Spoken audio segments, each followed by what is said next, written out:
장로님 정말 감사합니다. 반주기를 압도하는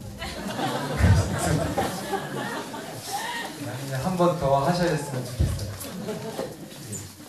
오창택 성도님께 좀 반주기 조절을 받으셔서 잘 이렇게 좀 맞춰서 하시면 장모님의 진가가 한 번 더 우리가 알게 될 것 같습니다. 절대로 장모님 틀리신 거 하나도 없어요. 그런데 반주기가 앞서가 아주 정확하게 끝까지 장모님은 여기 화면대로 잘 하셨습니다. 그러니까 오해 없으시기를 바랍니다. 오늘 말씀의 제목이 사랑의 사도 요한입니다. 요한은 성경의 표현을 보면 요한복음 21장 20절에 베드로가 돌이켜 예수께서 사랑하시는 그 제자가, 성경의 사도 요한을 예수께서 사랑하시는 그 제자라고 표현을 합니다. 특별히 요한은 예수님께서 마지막 운명을 하실 때 십자가에 서죠. 정말 그 고통의 시간에 당신의 어머니 누구죠? 이 아들이 정말 이제 죽어가면서 마지막으로 어머님을 맡길 그 제자를 선택했는데 요한입니다. 요한복음 19장 26절 27절 보시면 예수께서 자기의 어머니와 사랑하시는 제자, 여기 사랑하시는 제자가 요한이거든요. 곁에 서 있는 것을 보시고 자기의 어머니께 말씀하시되 여자여 보소서 아들입니다 하시고, 또 그 제자에게 이르시되 보라 내 어머니라 하신대. 그때부터 그 제자 누가요? 요한이 예수님의 어머님을 돌아가실 때까지 자기 집에 모십니다. 자, 어떻게 이렇게 요한이 사랑의 사도가 되었을까요? 먼저 잊지 마셔야 될 것은, 여러분, 사도 요한이 정말 온 열정을 다해서 예수님을 사랑하는 사람이었습니다. 그런데 그렇게 된 이유, 그 원인이 예수님이 사도 요한만 특별히 사랑을 하셨을까요? 그렇지 않습니다. 하나님의 사랑은 동일해요.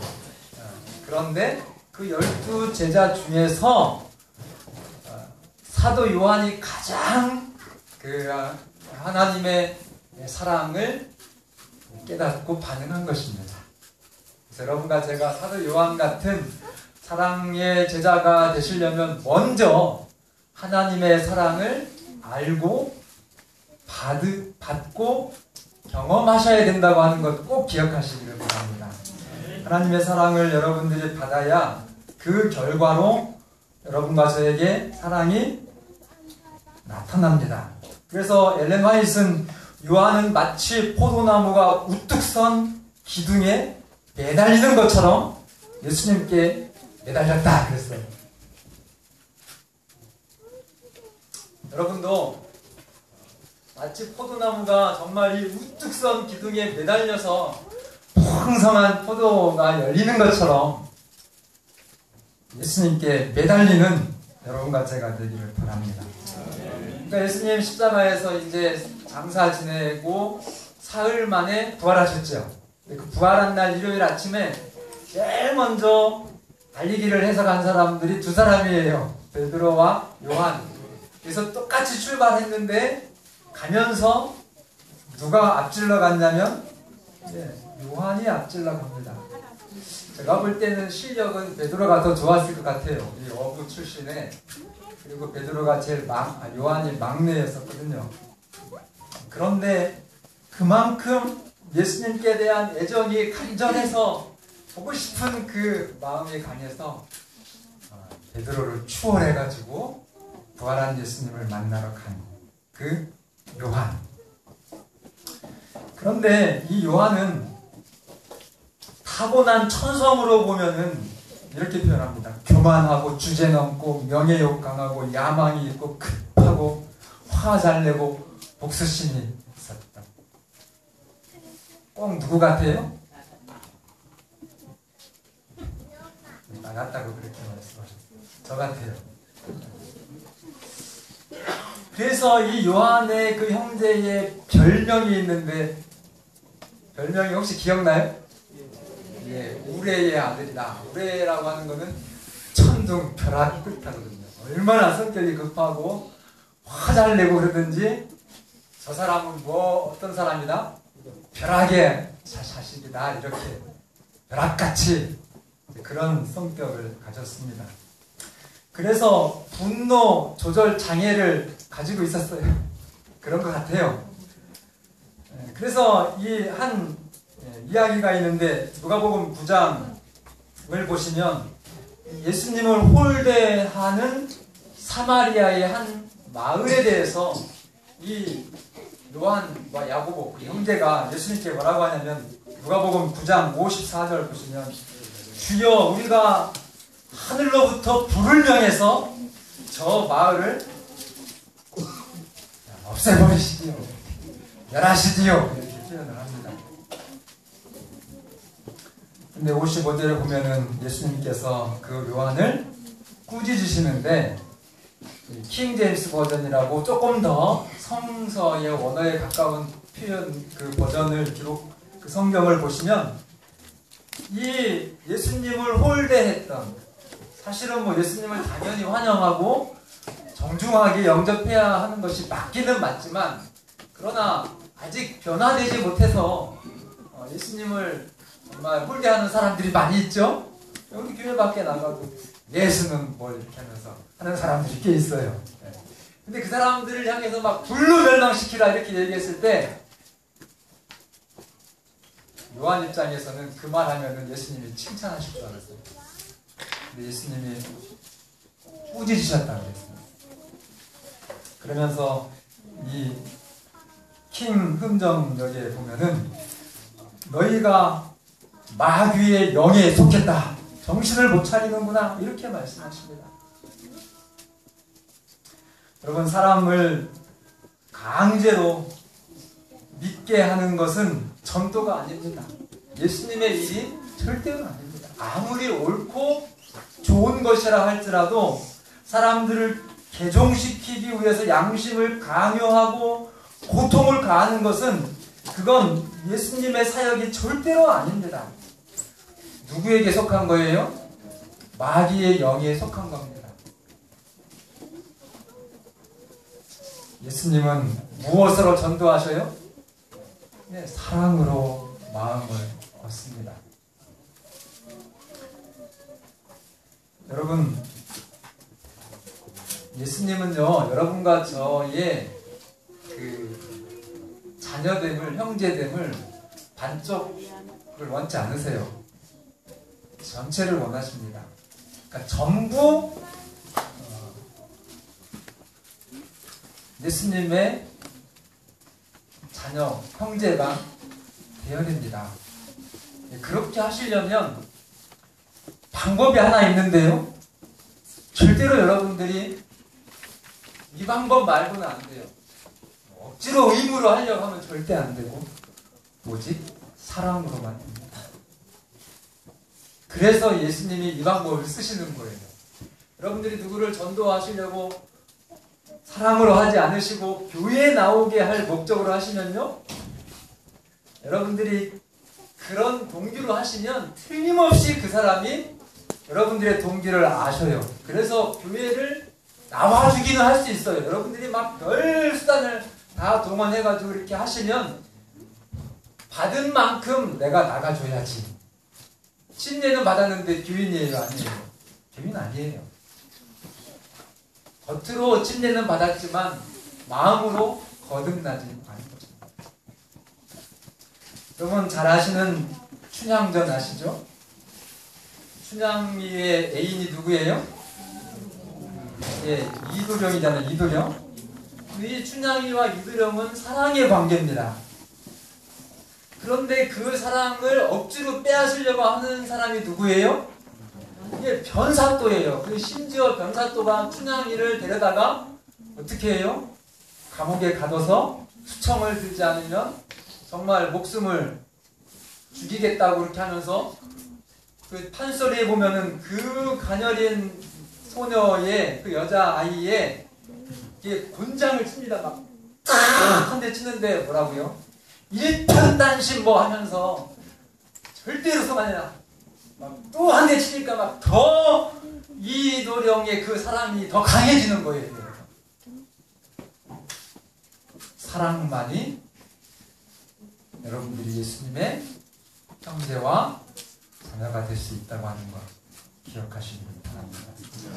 여러분 정말 하나님의 사랑을 통해서 사도 요한처럼 하나님의 제자가 하나님의 자녀가 되면은 핍박이 오면 올수록 더 예수님 사랑하게 돼 있습니다. 근데 이렇게 조건적으로 전도를 해가지고 교회 나오신 분들은요, 그 조건이 이 사람들이 나 교회 나오게 하려고 잘하더니 교회 나와 침례받으니까 이제 찬밥이네. 교회 안 나와. 그리고 어떻게 해서라도 교회에 그냥 남아있어도 그 사람이 교인이 아니에요. 반쪽은 교인이 아닙니다.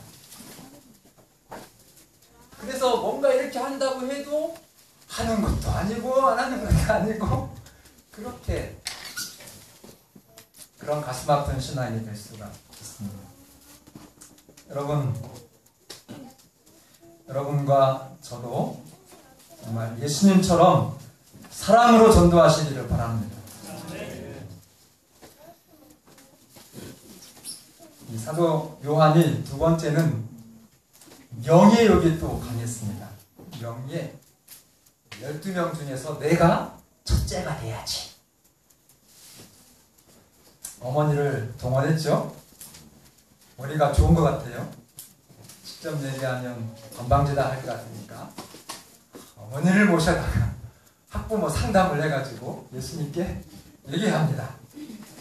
마태복음 20장 20절 21절 보시면 그때에 세베대의 아들의 어머니가 그 아들들을 데리고 예수께 와서 절하며 무엇을 구하니? 21절 예수께서 이르시되 무엇을 원하느냐? 이르되 나의 이 두 아들을 주의 나라에서 하나는 주의 우편에 하나는 주의 좌편에 앉게 명하소서.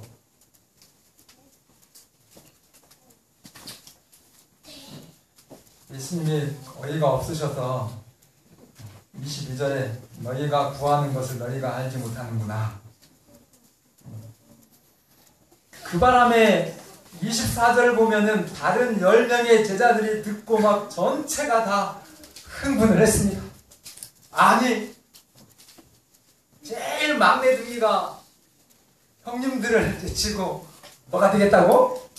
아니, 우리 주님께서 이제 왕국을 세우실 텐데 다 그렇게 믿었잖아요. 예수님 십자가 직전까지는 예수님이 이 로마의 정부에서 이 하나님의 나라, 아브라함의 이 유대 왕국을 정치적으로 회복해가지고 정말 메시아, 솔로몬과 다윗시대 같은 메시아 왕국을 전 세계적으로 정말 위대한 나라, 세상의 정부를 회복할 줄로 알았거든요. 거기에서 첫째, 둘째 되면 끝내주는 거 아닙니까?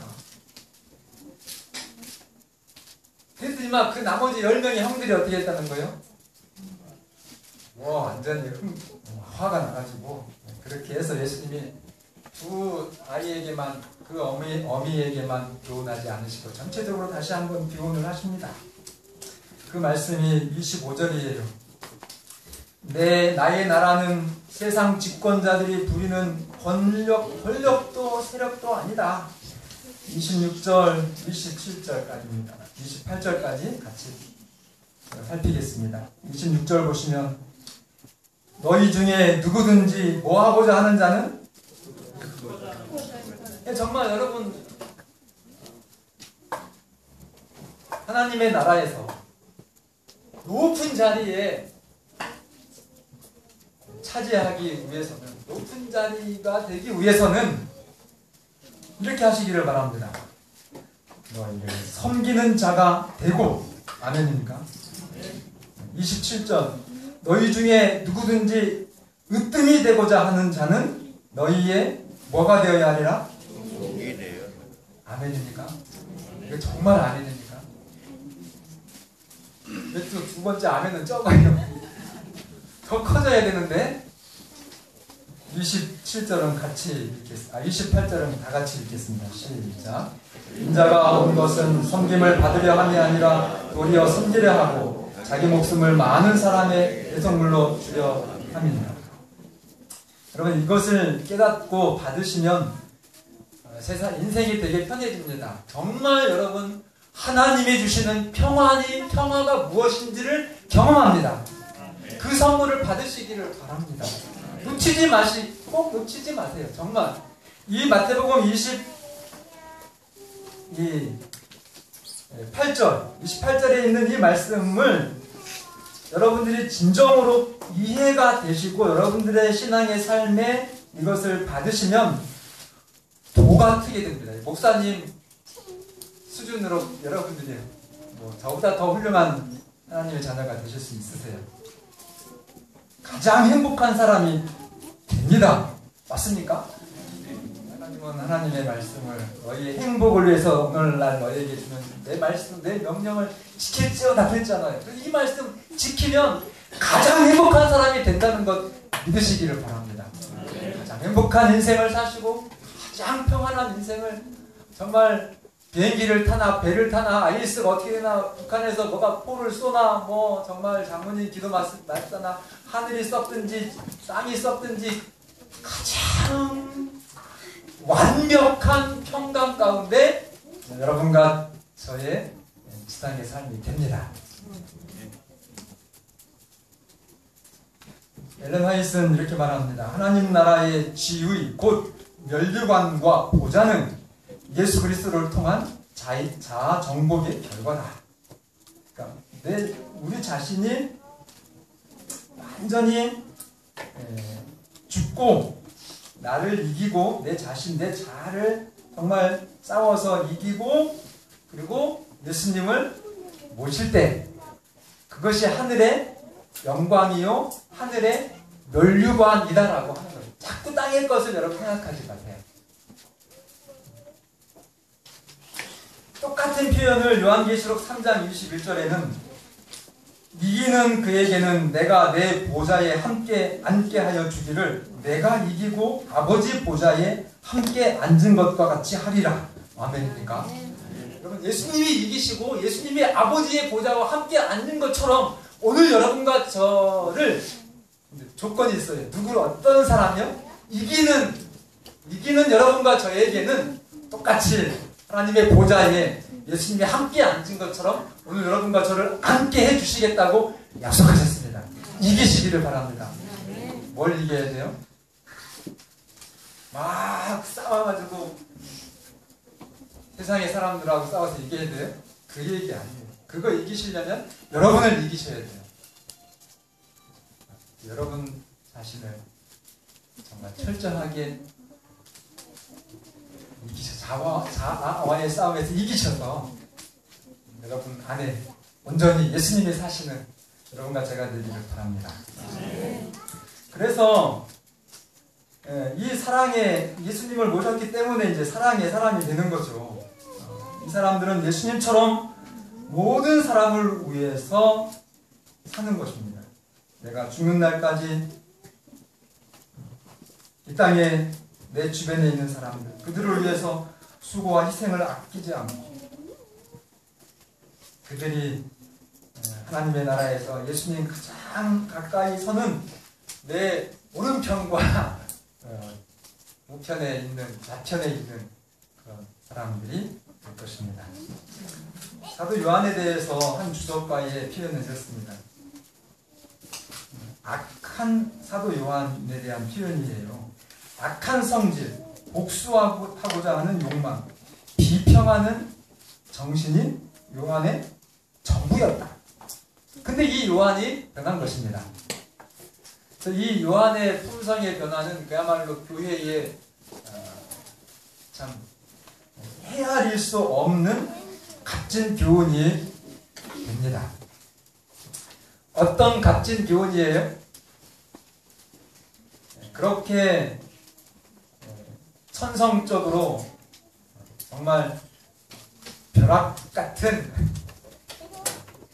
우화 분노 조절 장애를 가진, 그리고 아주 야망이 있었던 그런 요한도 누구 만나서 변화됐어요?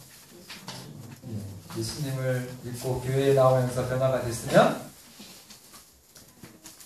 우리도 참지 못하는 나도 누구처럼요? 요한처럼 하나님을 대표하는, 하나님의 사랑을 반사하는 그런 사람이 얼마든지 될 수 있다고 하는 것을 교훈으로 받는 것입니다. 자, 사도 요한이 어떻게 해서 변화되었을까? 그 변화의 비결을 말씀을 드리면 따라 하실까요? 놀라고 더더욱 놀람. 이게 무슨 말이에요? 사도 요한이 정말 하나님의 품성을 대표하는 그런 사랑의 제자가 되었는데, 그렇게 될 수 있도록 해준 비결이 놀라고 또 놀랐다, 더 놀랐다. 무슨 말일까요? 여러분,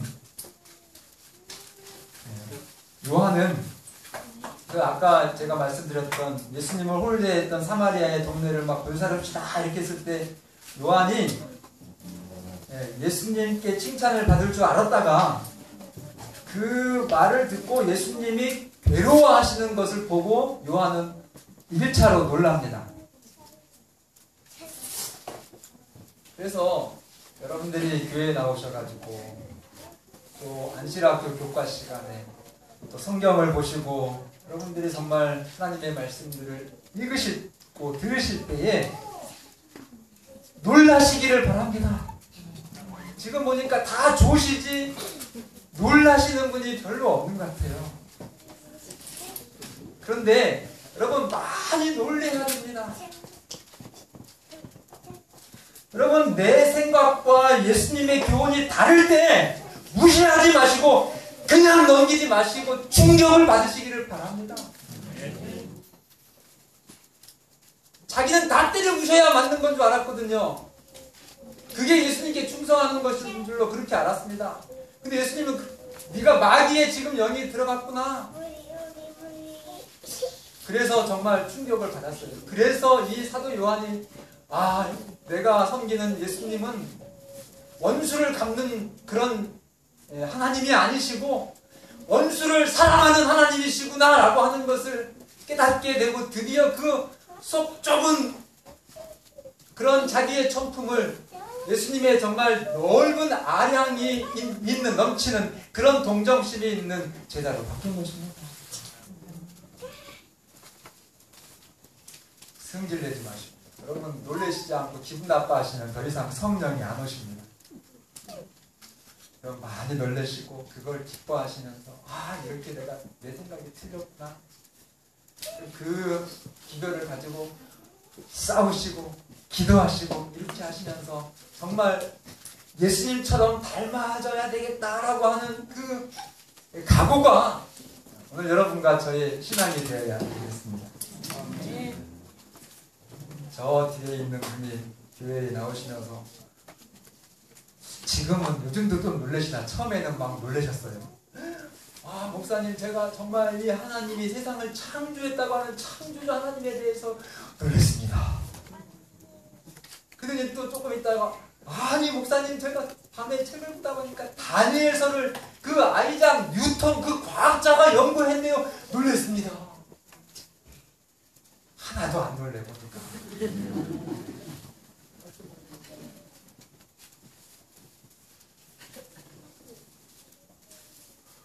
죄인에 대한 하나님의 사랑을 알게 되고 정말 놀라고 하나님은 악한 자들이라도 한 사람이라도 돌이켜서 회개하고 살기를 원하시는 사랑의 하나님이심을 깨닫습니다. 제가 추측하건대 아마겟돈 전쟁은 정말 제가 볼 때는 하늘에 통곡이 있을 겁니다. 악인들이 영원히 소멸될 때요. 유황, 꺼지지 않는 불에 의해서 악인들이 다 타서 죽고 없어지죠? 영원한 사망인데요. 여러분, 그 속에 그 심판의 대상이 될 사람들 한 사람이라도 건져내시기를 바랍니다. 그게 여러분들이 하나님께 드릴 수 있는 최고의 선물입니다.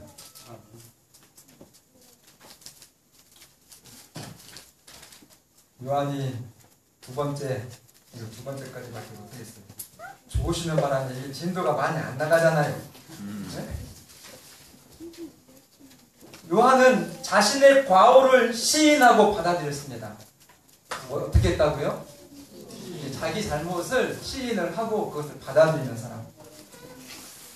예수님이 책망하셔요. 여러분은 어떻습니까? 책망하면? 저는 무서워서 책망을 하도 그냥 열을 받아가지고 말을 잘 못하겠어요. 그런데 제 설교가 좀 세다고 그래요.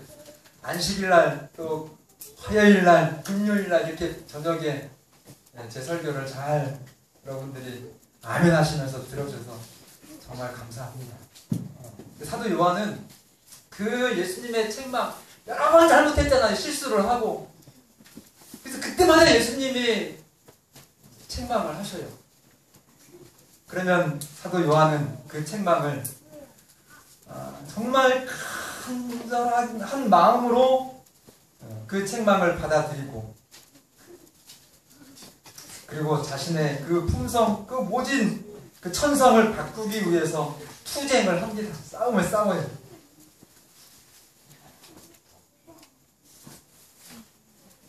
겉으로는 충성하는 것 같았지만 이 사도 요한은 그 사마리아의 성을 멸망시키십시오 했을 때 예수님께서 그 사도 요한의 질투심을 보신 것입니다. 제가 처음 봉급을 타가지고 10원도 안 쓰고요. 아마 추석 때였을 것 같아요. 추석 때. 집사람이나 유진이는 전혀 몰라요. 제가 총각 때니까. 저희 이제 3살 위의 형님은 정말 잘 나가는, 그 당시에 잘 나가는, 어쨌든 이 세상적으로 보면 돈 잘 버는 그런 형님이셔요. 그래서 명절에 오면은 뭐 그랜저 이렇게 타고 오시면 막 저는 그 차도 없죠. 그렇게 하는데 내가 이번에 내가 정말 교인은 이런 거야 라는 걸 좀 보여줘야 되겠다 그렇게 생각을 하고 나름 그 형님에게, 안 믿는 형님에게 전도하려고, 쟤는 나보다 월급도 적게 받는데 저렇게 마음이 너그럽구나 이런 거를 좀 감동받게 해서 호감을 갖도록 하려고 그렇게 했는데, 그래서 이제 월급 다 막 우체국에서 통장 10,000원짜리를 찾아가지고 그 빳빳한 돈으로 10원도 안 떼고 잘했어요?